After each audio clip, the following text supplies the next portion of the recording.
Boa noite.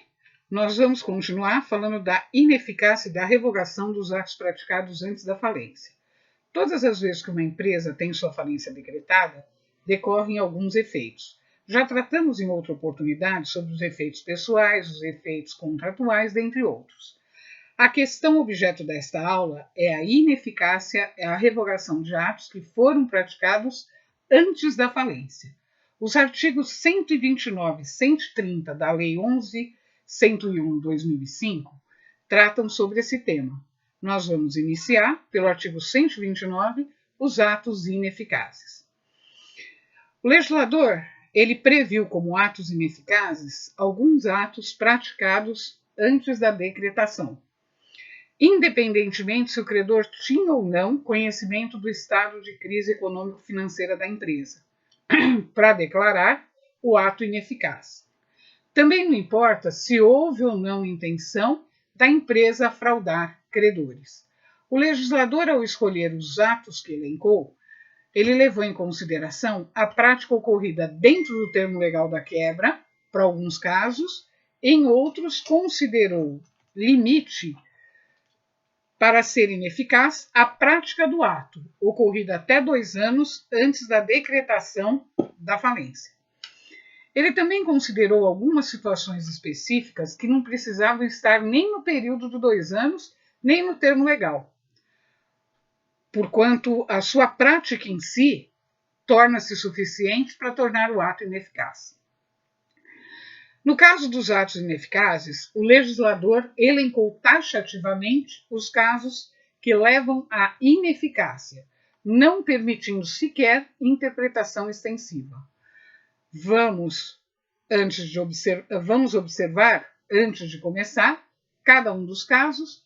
Vamos também ressaltar que o ato ineficaz não precisa necessariamente da propositura de ação própria para ocorrer. A ineficácia pode ser declarada de ofício pelo juiz, mediante ação. No caso, ele declara direto, de ofício. Mas eu posso também ter mediante ação. Ela pode ser pleiteada pelo administrador judicial, pelo representante do Ministério Público, pelo credor. Ela pode ser alegada em defesa toda vez que a massa tenha que atuar em juízo para contestar impugnação de crédito, pedido de restituição ou qualquer outra ação. O ato precisa ser declarado ineficaz, e isso somente ocorre por sentença judicial proferida em ação revocatória. No que tange à ação revocatória, nós vamos observar que existem 2 tipos no direito falimentar. Uma diz respeito à ação revocatória por ineficácia, e a outra, ação revocatória por fraude. A primeira, exatamente o assunto que nós estamos tratando, não há necessidade da intenção de fraudar.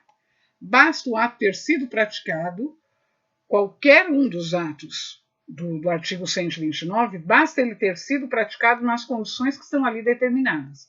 Então, não precisa a intenção de fraudar. A lei não fala em prazo para a propositura dessa ação no caso de ineficácia. Então, nós utilizamos, por analogia, o mesmo prazo que eu tenho para a segunda forma de ação revocatória, que são 3 anos da sentença declaratória de falência. Os atos ineficazes, eles não produzem efeitos jurídicos perante a massa, porém não são nulos, tampouco anuláveis, são apenas ineficazes. Logo, a massa tem direito à restituição da prestação que lhe foi realizada pela sociedade empresária. Então, no caso, a massa vai ter direito a pegar de volta o valor.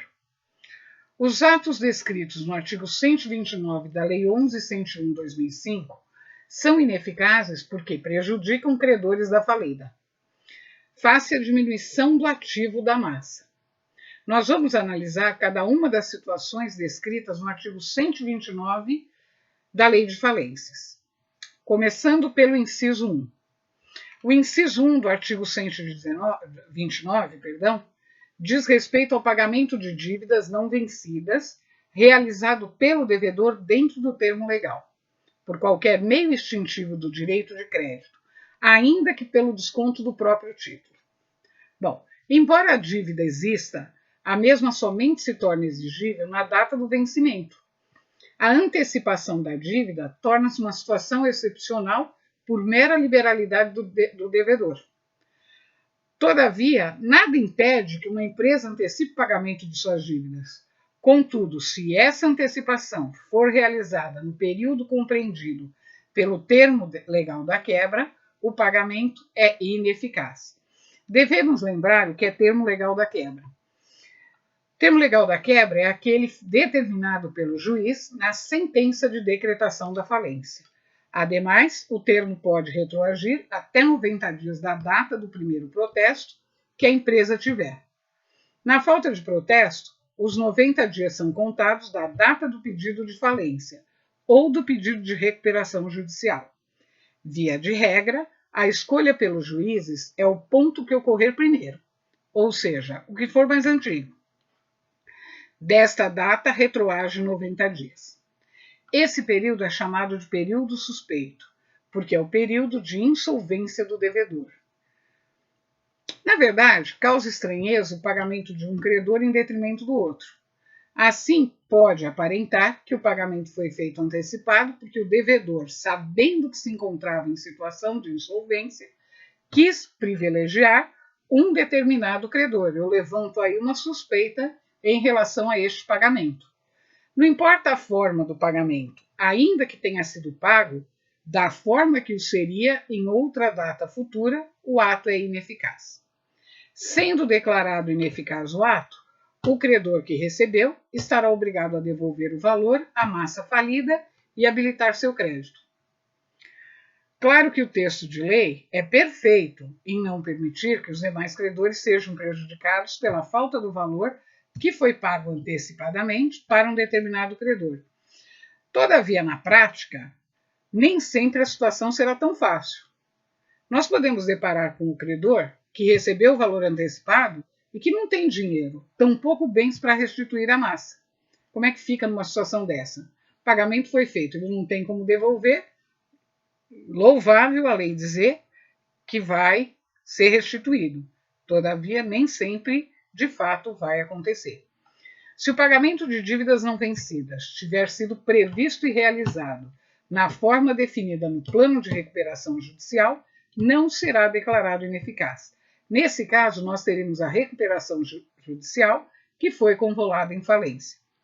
Então, vamos lembrar o seguinte: eu posso ter uma falência decretada por pedido de falência, pelo pedido dos credores, dos herdeiros, do falido, e posso ter o pedido também decorrente da recuperação. Então, na verdade, foi requerida uma recuperação que não deu certo e foi convolada em falência.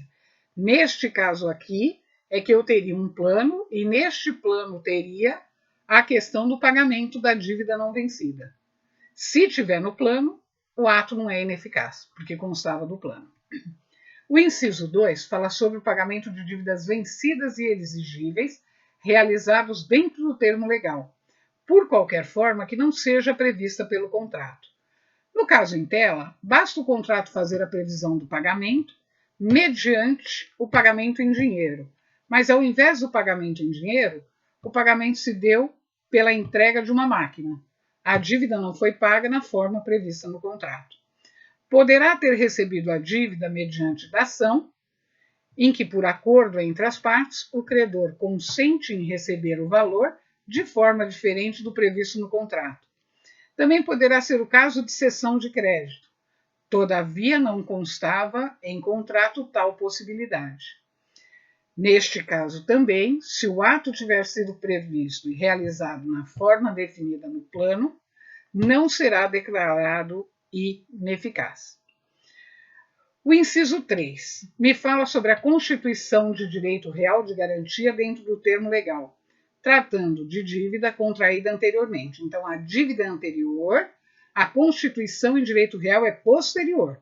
Quer dizer, eu contrato uma dívida antes e depois eu venho dar uma garantia para essa dívida. Qual é a minha intenção com isso? O crédito existia, porém não tinha garantia real para esse crédito. Logo, o referido credor passa a ocupar um local privilegiado no concurso de credores no momento de receber. O credor, por exemplo, era quirografário e passou a se tornar privilegiado. Com isto, acarreta o favorecimento desse credor. Qual foi a minha intenção? Foi favorecer o credor. Por que eu favoreço este em detrimento de outro? Na parte final do inciso, se os bens dados em hipoteca forem objeto de outras posteriores, a massa falida receberá a parte que devia caber ao credor da hipoteca revogada. Vamos imaginar o seguinte: uma empresa falida contraiu uma dívida de 80 mil antes do termo legal da quebra. Todavia, no período suspeito, a empresa constituiu hipoteca em favor desse credor. No mesmo período, essa empresa contraiu uma outra obrigação, no valor de 30 mil. O imóvel da massa falida foi leiloado na fase de liquidação por 90. Com a declaração de ineficácia da primeira hipoteca, o valor é restituído à massa e é pago o segundo credor, e a massa mantém um saldo de 60 mil reais. O segundo credor vai ser pago, o restante é da massa. Também pode ser o caso de uma cessão de crédito. Todavia, não constava em contrato a possibilidade também. Se um ato tiver sido previsto no plano, este é outro caso. Se ele tiver sido previsto no plano, também não cabe ser ineficaz. Inciso 4. Trata sobre a prática de atos a título gratuito, desde 2 anos antes da decretação da falência. Primeiramente, nós devemos lembrar que o ato a título gratuito é aquele em que são transferidos direitos patrimoniais e não existe contraprestação. O patrimônio do devedor é a garantia dos credores. Assim, desde 2 anos antes da decretação, não podem ser mantidos atos a título gratuito, como comodato, doação, empréstimo a título gratuito. Esses são atos a título gratuito. Como não tem uma contraprestação, desde 2 anos antes, eles se tornam ineficazes se forem celebrados. O inciso 5 fala sobre a renúncia, herança ou legado até 2 anos antes da decretação da falência. Herança deriva da sucessão e legado é decorrente de testamento. Nesses casos, nós estamos falando sobre empresário individual ou sócio ilimitado. Sempre que houver um inventário distribuído, nesses 2 casos, o administrador judicial ou qualquer outro legitimado para a propositura da ação revocatória, ele pode intervir no processo e requerer o bem em defesa da massa falida. O inciso 6 diz respeito à venda ou transferência de estabelecimento feita sem consentimento expresso ou pagamento de todos os credores. Todas as vezes que o devedor for vender ou transferir o estabelecimento, ele precisa do consentimento expresso de todos os credores existentes à época. Para tanto, a empresa, para fazer essa venda ou transferência do estabelecimento, ela deve notificar extrajudicialmente todos os credores existentes. Esses credores, eles podem se opor à venda no prazo de 30 dias do recebimento da notificação. Então, vamos imaginar que uma empresa tenha feito a venda ou transferência do estabelecimento sem notificar os credores. Quando for se defender na ação revocatória, caberá a ele demonstrar que restaram bens suficientes para pagamento desses credores. Se restaram bens suficientes, o ato não é ineficaz. Outra situação, a empresa notifica os credores e não recebe nenhuma oposição. Nesse caso, também não há que se falar em ineficácia do ato. O ato de transferência ou venda só será ineficaz se não houver notificação dos credores e não restarem bens suficientes para pagamento dos débitos. Se existirem bens suficientes, não cabe a ineficácia. Se houver notificação e não houver oposição, também não cabe a ineficácia. Se esse ato da venda ou transferência do estabelecimento também constar no plano de recuperação judicial, também não será ineficaz. O inciso 7 do artigo 129 fala sobre os registros de direitos reais e de transferência de propriedade entre vivos, por título oneroso ou gratuito, ou mesmo a verbação relativa a imóveis realizados após a decretação da falência, salvo se tiver tido tiver havido prenotação anterior. A Lei 6.015 de 73, chamada Lei dos Registros Públicos, determina no artigo 215 que são nulos os registros efetuados após a sentença da falência ou termo legal nele fixado, salvo se tiver sido apresentado anteriormente. Essa apresentação é a prenotação. O que é prenotação? Prenotação é a anotação prévia e provisória no protocolo. Ela é feita por oficial de registro público, mediante a apresentação de um título para registro. Qual é a finalidade da prenotação?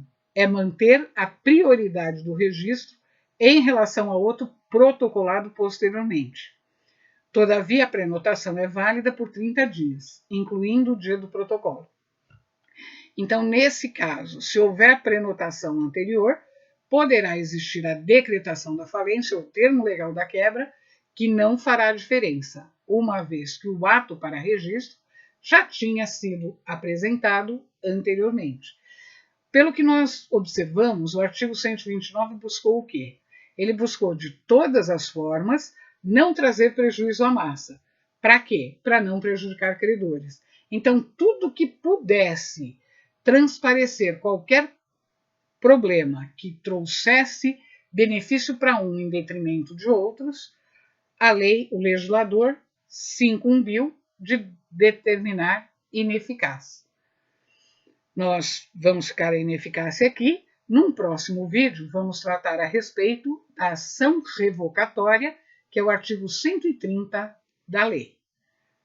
Vamos, então, até o próximo vídeo.